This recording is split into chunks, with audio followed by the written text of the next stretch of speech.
ख्रिस्त में मेरे प्यारे भाइयों, बहनों एवं बच्चों, आपको फादर एंथनी गोयल का जय यीशु।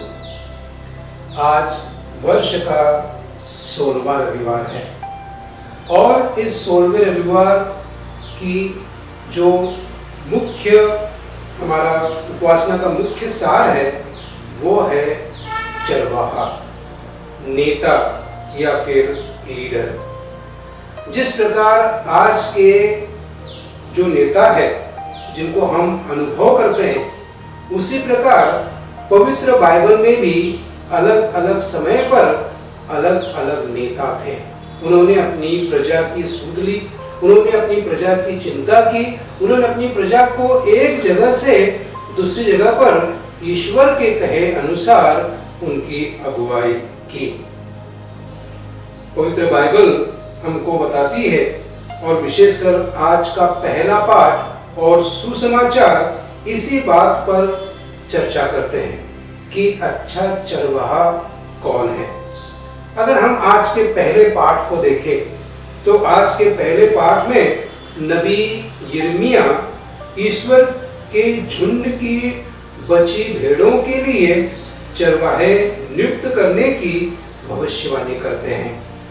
नबी कहता है कि धिक्कार उन चरवाहों को जो भेड़ों को तितर बितर कर देते हैं। धिक्कार उन लोगों को, ऐसे चरवाहों को जो भेड़ों पर अत्याचार करते हैं। प्रभु ऐसे लोगों को दंड देगा, प्रभु ऐसे लोगों को नष्ट करेगा, क्योंकि जो भेड़ें हैं वो ईश्वर की है और इस प्रकार के चरवाहे भेड़ों को तितर बितर कर देते हैं। नबी कहता है कि मेरी भेड़ों के लिए मैं अच्छा चरवाहा नियुक्त करूंगा।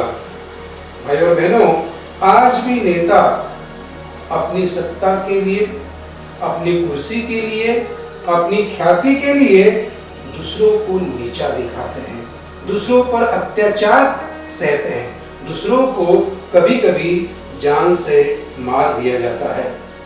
सुसमाचार, प्रभु यीशु अपने शिष्यों को एकांत में बुलाते हैं ताकि शिष्य लोग प्रभु यीशु के साथ में थोड़ा सा विश्राम करें, थोड़ा सा आराम करें, थोड़ा उनके साथ में प्रार्थना करें। प्रभु यीशु क्रिस्त सच्चा चरवाहा है। क्यों?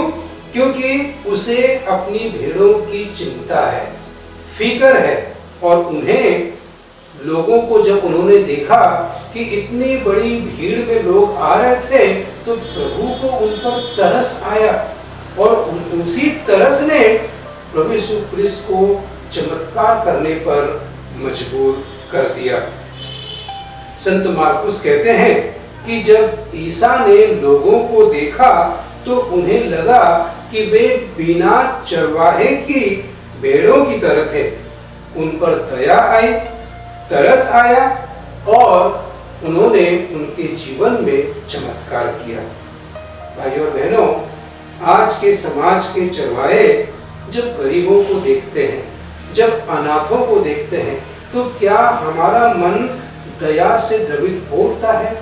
क्या हम गरीबों के लिए कुछ करने के लिए तैयार हैं? क्या हम, जिन पर अत्याचार सहा जाता है, क्या हम उनके लिए कुछ करने के लिए तैयार हैं?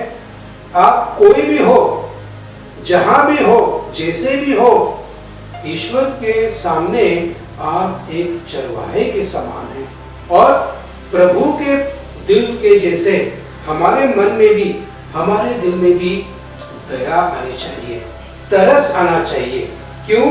क्योंकि हमारे लोग जब परेशान हैं, जब व्याकुल हैं, जब बीमार हैं, तो उन पर हमें दया दिखानी चाहिए। सुसमाचार में यीशु हमें अकेले ही निर्जन प्रदेश बुला रहे हैं ताकि उनके साथ हम समय बिता सके, ताकि उनके साथ हम प्रार्थना कर सके। भाइयों और बहनों, हमारे पारिवारिक जीवन में हम व्यस्त हैं, काम से, परिवार से, दूसरे सामाजिक कार्यों से हम व्यस्त हैं। लेकिन अगर प्रभु यीशु क्रिस्त अपने शिष्यों को एकांत में बुलाते हैं ताकि वो प्रार्थना कर सके, हमें भी एकांत में आना चाहिए, प्रार्थना करना चाहिए। और जब हम प्रार्थना करते हैं, यीशु हमें कृपा से भर देते हैं। यीशु हमारा हृदय जो कठोर है उसे पिघला देते हैं। आज हम सबों को प्रभु यीशु क्रिस्त से एक ही शिक्षा ग्रहण करनी की है कि जैसा उसका हृदय पवित्र है, दया का सागर है, हमें भी एक दूसरे पर दया करनी चाहिए। हमें भी एक दूसरे की चिंता और उन पर तरस खाना चाहिए, ताकि प्रभु का कार्य आगे बढ़ सके, हम उसके अच्छे चरवाहे बन सके। God bless you.